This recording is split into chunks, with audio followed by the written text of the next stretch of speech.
As a physician assistant in the medical system, I was quite familiar with the broad spectrum of symptoms that patients could have.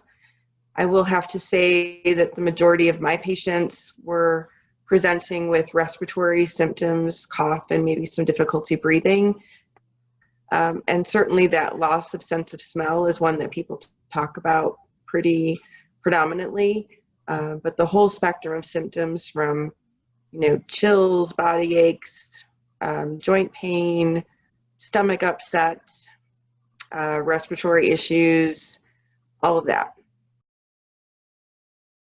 I woke up, I wasn't feeling that great. I didn't have much energy. And when I was trying to walk my dogs, I didn't have the stamina even to walk up a set of stairs. And then as the day went on, I developed some chills and body aches, and my temperature started to rise up over 100. I reached out to one of our providers and they tested me, and I tested positive for COVID. I didn't. I've been taking all the precautions as far as wearing masks out in public, limiting my exposure to people, wearing my N95 and my full PPE when I was at work with patients. And I really just didn't think it would happen. Well, I think the big thing actually is the fact that I had been exposed to people when I was symptomatic.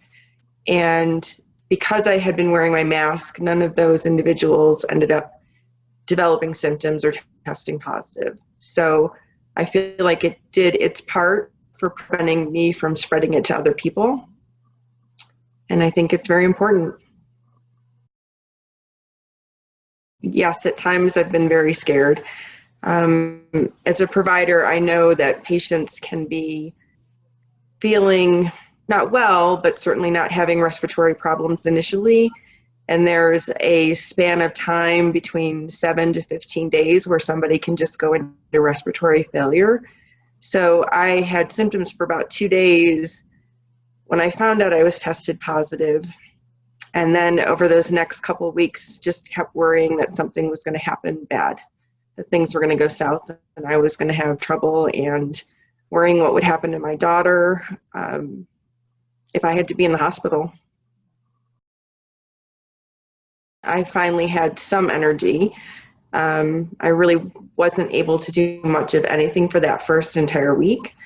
But I still have these intense waves of fatigue and exhaustion.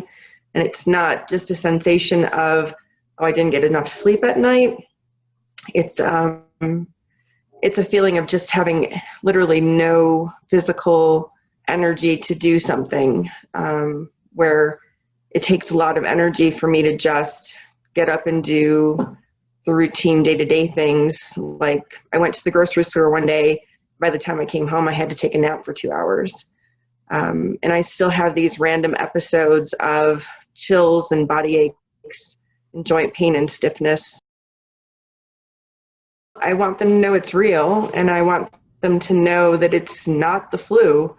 I mean, I've had the flu before. I had H1N1 when it came around, and this is nothing like this at all. And it's really quite scary when I've seen patients that have not done well and have had respiratory complications and have been hospitalized, and it's real. And it worries me, the potential for long-lasting effects that are currently being reported up to 6 months afterwards and possibly even longer. And the damage, did have one patient that developed some chronic lung disease that's irreversible. So it's scary.